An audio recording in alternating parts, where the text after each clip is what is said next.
So there's something I've been rolling around in my head today that I absolutely have to talk about.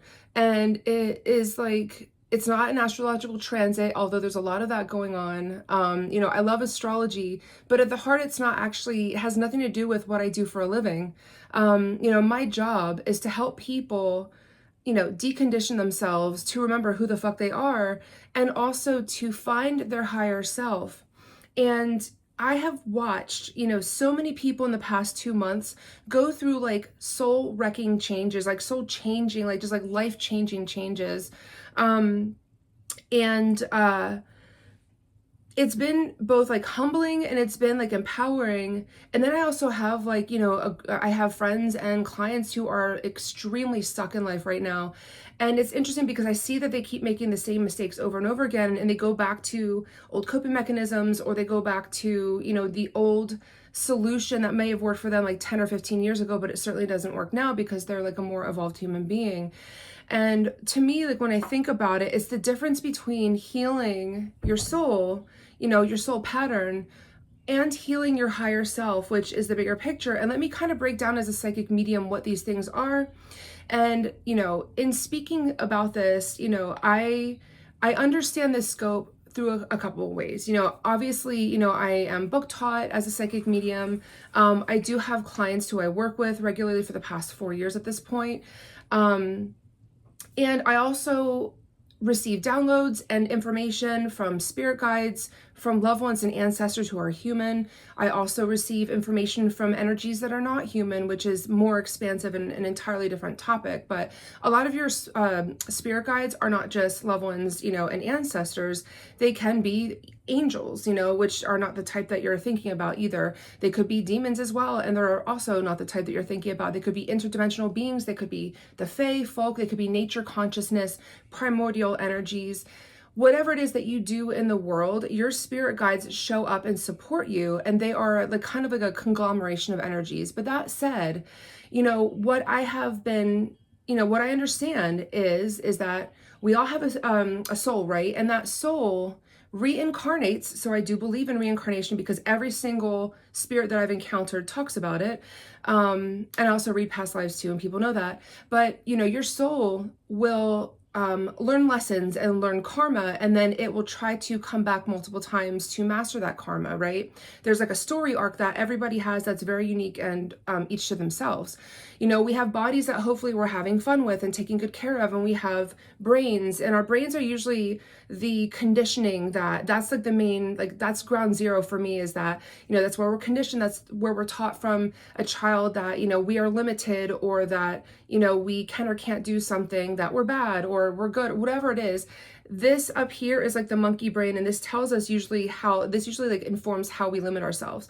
Then I'm going to scoot down because I'm so tall. We have our higher self, which is somewhere up here. And our higher self is that space and that consciousness that follows us from life to life. And to me, it is like the boss of the soul, the body, and the mind. Your higher self is what I call your inner child. It is what intuition is, right? And it is also the divine feminine, which is that energy that allows you to coexist and co-create with everything around you, the world, the universe, other souls, the planet, everything, right? What I have seen and what I try to impart on people is when you do soul work, what you have to understand is your soul is temporary, right? It's not like the forever thing. And I know that, growing up Catholic and being exposed to Christianity my whole life, they teach you that you're like one and done, right? And you go up to Sky Daddy and that's it. And it's like, oh, get it right on this one. There's so much pressure and you were bad to begin with, and then you got to be good. And when you're bad again, you got to like apologize for it. All these things are so limiting and so like, it's so reductive of like what the experience of being here should be, right? Our soul is expansive and it does ascend and go places, but we get many of them. And so when we do this soul work as we are conditioned, and I was conditioned myself to believe so, you are constantly, you repeat a pattern and then you're like, oh, I'm sorry, or I have coping mechanisms around it. And then you go back to square one and it's like you haven't learned anything because you haven't done any work around it. Now, when you work with your higher self, you are able to see the bigger picture, like when you pull out to 30,000 feet, your higher self is looking at everything, and your higher self does not need to consult with any deities or any kind of energies. Like, it is you looking at all of the lessons, looking at all of the patterns, and you are pulling out to see, what am I doing wrong and what am I missing, right? It's almost like one day, if all the planes fall out of the sky and everyone's like, holy shit, and we're all running to like help people on the ground. And that's like what I would call soul work, is like you're doing like first aid, right? But then when someone looks up for the first time and questions why the planes are falling, that's what I would call higher self work, right? And I feel like the group of people and friends and clients that I've seen in the past 2 months shift their lives and transform themselves so much is because they, for a second, did the spiritual work that it took to go up to their higher self and look at everything that's going on, and for the first time getting clarity. And what does that take? What does going up to your higher self take? First of all, what it takes is opening up your mind and understanding that we're not just right here and we're all not in like one tiny little box, right? That we hold that God, goddess energy inside of us, and we don't have to answer to anybody. That is like the first thing that we have to kind of move through that scope. The second thing is mindfulness. It's expansiveness. It's getting out from behind the blinders that you have and doing, it's like therapy is like one thing that's fucking fantastic, right?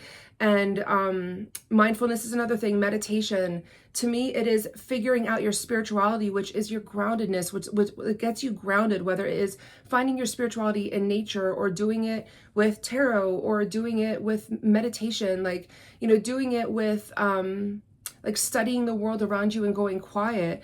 All of those things. And what I always tell people is, when you do the work, it's when you feel small in a big, beautiful world and you're in awe of it and you accomplish that through all of the suffering that we see, that's when you're doing the higher self work. But when I see people, let's just say this, in a pattern, going back to an ex, going back to a negative thought pattern, going back into, how would I say this? Going back into like just like negative relationship patterns, choosing toxic friends, choosing toxic cycles, like, and mind you, I am someone who has walked that walk and done that all myself, and I'm still working on it. But when you find yourself stuck, it's because you're only doing surface level work. And I want to be really clear on that. You could be in therapy, you could be, getting support, but until you're pulling out and looking at the bigger picture and getting deeper in your spirituality, because like when our problem's right here, we can't see anything else outside of it, right? But when we pull back and we finally get it right here, and we're like, holy shit, there's a whole fucking world outside of like the problem that's right here. And then the problem is small, right? Then we see like, yes, it could be a problem that gets us stuck, but we see how small that problem is. And then we're able to take bigger steps towards healing. That is higher self work. And so I just wanted to impart that. And I apologize if I offended anyone with this video. I see it how I see it. And I have clients who, are in all walks of life, who come to see me. I have friends from all walks of life who share their life with me, and I'm so lucky to see it and witness them. And I do the same with them in my vulnerability. But God damn it, in all the transformation that I have seen, that is people, and I'm so proud of them doing the higher self work. But if you are stuck, I want to ask you and just gently put it out there, like, look at the way that you are approaching, what you're going through, and look at the patterns that you're repeating. And the only thing that, all of them have in common at that point are going to be you at this point. So what are you going to do to fix it and evolve and move on? And that evolution begins with you making the choice to stop doing the surface level work and to go up to the higher self, because you are your own authority and you have the capacity and the ability to make amazing life shifts and changes, but it starts with you.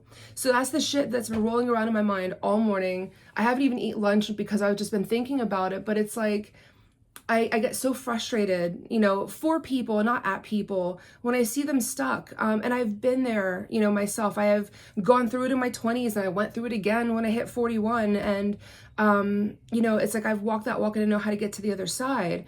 But I just wanted to put it out there because it's such an important message. Like, remember, just like think bigger. You deserve it. You deserve you. All right, have a great day. I'm going to go make myself some lunch now.